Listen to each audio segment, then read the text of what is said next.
Donc bonjour les cinquièmes, j'espère que vous allez bien. Et donc nous allons pouvoir corriger le schéma bilan. Alors je vous ai remis la consigne pour que ce soit bien clair. Donc on cherchait à faire quoi? On cherchait à construire un schéma bilan qui de l'ensemble du chapitre, des chapitres 3 et 4. Et donc dans ce schéma, on devait représenter à la fois les besoins des organes pour fonctionner, la façon dont l'organisme s'approvisionne en ses besoins, la façon dont sont transportés ces besoins et la façon dont sont éliminés les déchets issus du fonctionnement des organes. Donc tout ça. Alors, les difficultés que vous avez rencontrées, j'ai fait le tour de tous vos schémas. C'est déjà vous avez du mal à construire un schéma qui soit, disons un schéma unique. Beaucoup vous m'avez présenté 3 schémas pour chaque type d'organisme qu'on a étudié. Là, ce que j'attendais, c'était beaucoup plus un seul et même schéma qui corresponde à l'ensemble des chapitres. Et donc, il fallait donc trouver une façon d'effectivement tenir compte des similitudes et des différences des différents organismes. Donc ça, c'était un petit peu difficile pour vous. Donc, il fallait essayer de trouver une solution pour faire un schéma unique. Ça, c'était la première chose. La deuxième chose, dans les remarques que je vais faire, donc il fallait un schéma assez grand, je dirais, soigné, bien sûr, et peut-être où il n'y aurait pas trop de texte. Voilà, donc moi, j'ai essayé de faire cet exercice et je vais vous présenter ce que j'ai fait moi de mon côté. Alors, ça donne ça. Voilà. Donc, bien sûr, je vous le mettrai sur le NT. Donc, si on regarde ce schéma, alors, on va commencer par quoi? Peut-être par l'organe. Donc ici, ça c'est ce que je vous avais fait un peu dans la première vidéo. Ça c'est l'organe. Donc déjà, on va essayer de représenter au niveau de cet organe la première partie de la consigne. Donc à savoir les besoins de l'organe pour fonctionner. Donc là, si on fait un premier rappel, quels sont les besoins d'un organe pour fonctionner? Eh bien, c'est ce qu'on a vu dans l'activité 1 et dans l'activité 2. Un organe pour fonctionner, il va avoir besoin de nutriments. Donc ils sont en vert et d'O2, ça paraît en bleu. Donc cet organe va aller donc chercher dans l'organisme des nutriments et de l'O2. Donc c'est un organe parmi tant d'autres, donc j'ai fait un rond pour symboliser un organe.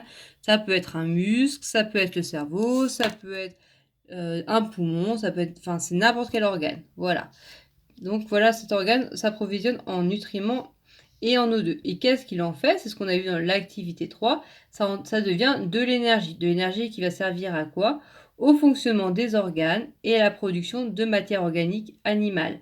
Donc grâce à ça, l'organisme animal va fabriquer sa propre matière organique. Je vous rappelle, nous, les animaux, nous mangeons des plantes, d'autres animaux. Donc on absorbe de la matière organique grâce à notre... Et cette matière organique va ensuite nous servir à faire des nutriments qui, de nouveau, servira à faire de la matière organique. Voilà. Donc ça, c'est un peu ça qu'il faut retenir de ce chapitre. Donc on mange, c'est là j'ai représenté le système successif. Donc on mange de la matière organique. Cette matière organique est transformée en nutriments. Et à nouveau, ça se mélange au dioxygène et ça permet le fonctionnement des organes et de nouveau de produire la propre matière organique de l'animal. C'est ça qu'il faut retenir. On utilise la matière organique d'autres animaux et de végétaux pour fabriquer notre propre matière organique. Ça, c'était un peu ce qu'on avait vu dans l'activité 3. Voilà, donc ça, c'est cette première partie. Donc, effectivement, ensuite, il faut remonter un peu faut essayer de remonter en haut dans ce schéma. D'où vient l'O2? L'O2, il vient des systèmes respiratoires. C'est ça qui permet de capter l'O2. Alors, ça peut être les trachées chez les insectes, les branchies chez les poissons, les poumons chez les mammifères. Voilà, là, j'ai représenté mes 3 systèmes respiratoires. Avez-vous souvenez une petite particularité? Les trachées, c'est ce que j'avais fait dans la vidéo d'aide. Les trachées chez les insectes, ça va amener directement l'O2 aux organes. Donc c'est pour ça que mon O2 arrive directement, sans passer par le système circulatoire, le système de transport. À la différence, donc les branchies et les poumons vont amener l'O2 qui va passer par le système circulatoire. Le système circulatoire qui est donc le système sanguin chez les poumons, chez les mammifères et chez les poissons. Donc ça passe là par le sang. Voilà. Et ça permet de l'amener l'O2 aux organes. Pour les nutriments, comment ils sont amenés? Donc ça, c'est ce qu'on a vu dans les chapitres 3 et 4. Donc ça va passer par le système digestif que j'ai représenté là. Donc on a les aliments, hein, c'est ce qu'on répète depuis 2 chapitres. Les aliments sont là, ils sont transformés au cours de la digestion en nutriments. De nouveau, ça passe par le système de transport ou système circulatoire. Donc soit le sang chez les poissons et les mammifères, soit l'hémolymphe chez les insectes. Voilà.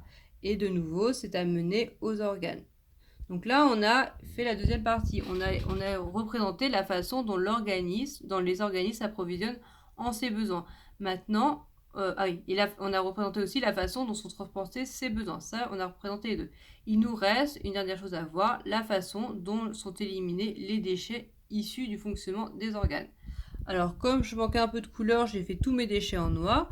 Alors, le premier déchet qui est issu du fonctionnement des organes, c'est le CO2.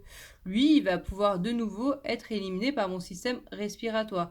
Donc, le CO2 passe directement par les trachées ou va passer par la circulation, par le système circulatoire ou le système de transport chez les poissons et chez les mammifères. Donc, le CO2, le trajet, ça se fait comme ça.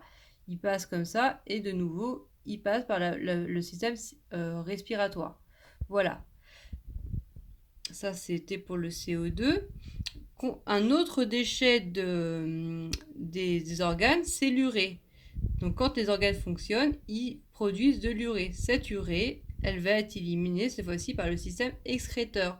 Ça passe de nouveau pour tout le monde par le système de transport et on peut suivre le trajet de l'urée qui fait comme ça. Et qui va aller soit passer par les reins, soit passer par les tubes de Malpighi chez les insectes.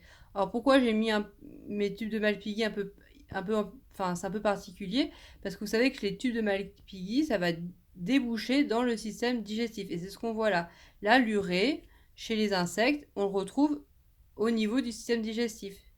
Donc chez les insectes, ça fait comme ça. Mais là, voilà, donc j'ai fait mes deux systèmes excréteurs, soit pour poissons et puis pour mammifères, soit pour les insectes, c'est-à-dire les tubes de Malpighi. Voilà, là j'ai représenté mes deux systèmes excréteurs.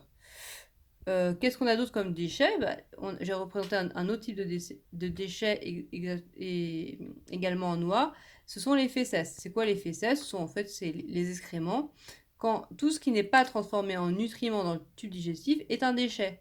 Et de nouveau, ça va être évacué de l'organisme et on les retrouve là. Donc, chez les insectes, donc, les fécès vont se mélanger à l'urée. Chez nous, c'est séparé. Hein, on a le système urinaire d'un côté et le système digestif de l'autre, hein, vous le savez. Et tout ça va être évacué de l'organisme. Voilà, là on a fait à peu près le tour. On n'oublie pas de mettre un titre. Donc moi j'ai intitulé ça la nutrition animale, les besoins des organes pour fonctionner. Voilà. Donc c'est à peu près tout ce qu'il faut retenir pour ce schéma bilan. Juste pour vous montrer, il y en a qui m'ont fait des choses intéressantes avec des rectangles. Donc moi j'ai essayé aussi d'en faire un avec des rectangles. C'était aussi possible. Je ne sais pas si j'ai encore ma version que j'ai fait cet après-midi. Donc ça c'est une autre version d'un système fait sans dessin du tout, avec juste des petits rectangles comme certaines m'ont fait.